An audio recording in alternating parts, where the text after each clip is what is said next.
خانم سیمین فهندژ نماینده جامعه جهانی بهایی در سازمان ملل در ژنو تقاضا می‌کنم که سخنرانی خودشون رو در مورد آخرین وضعیت بهاییان در ایران آغاز کنند. بفرمایید.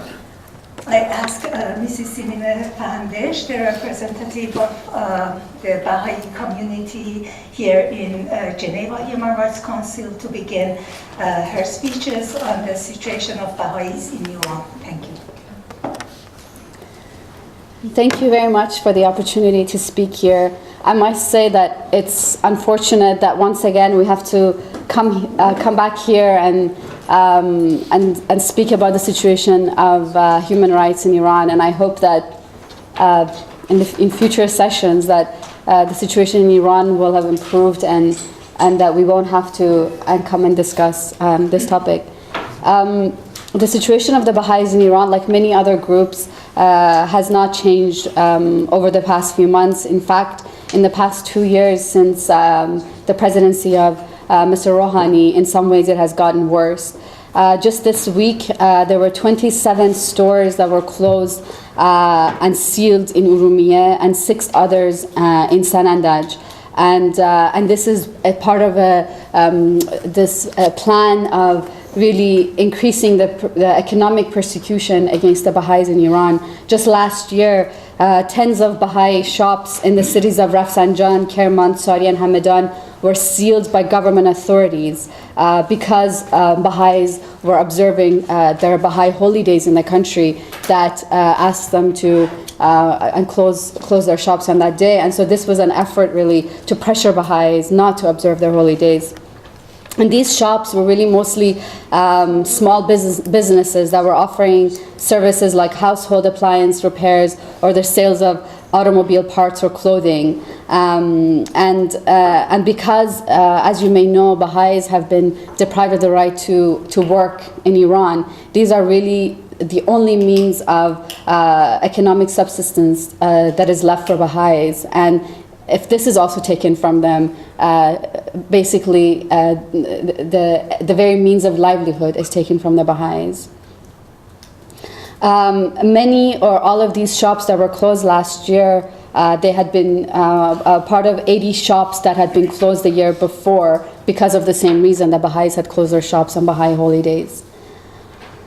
Another recent incident against the Baha'is has been an incitement to hatred against the Baha'is in Iranian media. You might have heard that just a few weeks ago, Mrs. Faiza Hashemi, who is the daughter of an Ayatollah Rafsanjani, who is also a former president in Iran, he's one of the main individuals in the establishment of the Islamic Republic, and his daughter went to visit Mrs. Fariba Kamalabadi, who is one of the Baha'is who's in prison right now. She was out of prison for a few days, and so Mrs. Hashemi went to visit her just as a friend. And a photograph of this very simple meeting was posted on the internet, and following that, there were hundreds and thousands of articles that were written against Mrs. Rafsanjani, Hashim Rafsanjani, and against the Baha'i community. And more than 150 clerics made statements against the Baha'i community in that week. Some of the statements that were made by the clerics, very high-ranking clerics, described friendly relations with Baha'is as treason against Islam and the revolution. And they said consorting with Baha'is and friendship with them is against the teachings of Islam. And another one described the Baha'is as deviants who must be isolated. And he asserted that meeting with a Baha'i is in itself an absolute religious deviation. And the head of the judiciary, as well as the first deputy, also confirmed that it's possible that Mrs. Hashemi will be prosecuted because she met with a Baha'i. So this shows really that the statements that are made by Iranian government officials on the international level saying that the Baha'is are not persecuted because of their religions, and in general, we know Mr. Larijani, for example, has said that there are no Baha'is in prison because of the religion. So this really shows that the persecution against the Baha'is comes at the highest level of the government.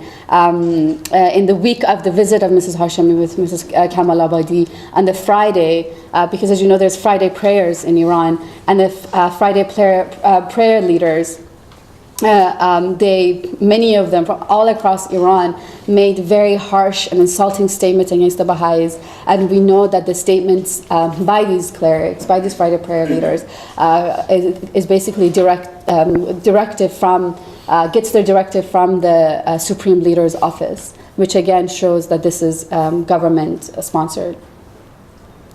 I thought that it might be helpful to also give an overall overview of the persecution of the Baha'is. Following the Islamic Revolution in 1979, there was a systematic plan to really destroy the Baha'i community as a viable entity in Iran. And just shortly after the revolution, more than 200 Baha'is were executed, and hundreds of others were imprisoned or tortured because of their beliefs. And soon after, because of the international pressure against Iran, they changed their tactic from one of imprisonment and execution and torture to a more kind of covert type of persecution, where they were deprived of the right to higher education. Baha'is were not allowed to go to university. There was a government memorandum in 1991 that was found by a special rapporteur, a UN special rapporteur, in which the Iranian government stated that any Baha'is who are found to be Baha'i either at the time of entering university or during their studies, they must be expelled from university. And this also was similar with students, Baha'i students in high schools, junior highs, and primary schools, so that if they were found to be Baha'is in schools, they would also have to be expelled. And the Baha'is would not be allowed to even work. And so this type of persecution continues on until today, where Baha'i students, hundreds of Baha'i students, although they participate in the national examination, and many of them pass the national examination with extremely high marks, they are still not allowed to go to university. And when you don't allow students to go to university, they cannot hold jobs, and they cannot have the type of future that they would like to have.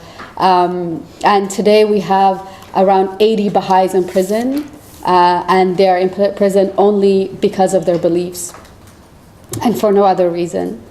I'm getting the 1 minute mark, so I'll end my speech. I just wanted to say that one of the characteristics of oppressive regimes is really to create separation between different groups in Iran, and to create disunity between different sections of society. And so this recent incident with Mrs. Fahandej Hashemi shows that really that the government is even scared of a friendship, of a simple friendship between a Muslim and a Baha'i, and where Mrs. Hashemi really what she did was really from a human rights perspective.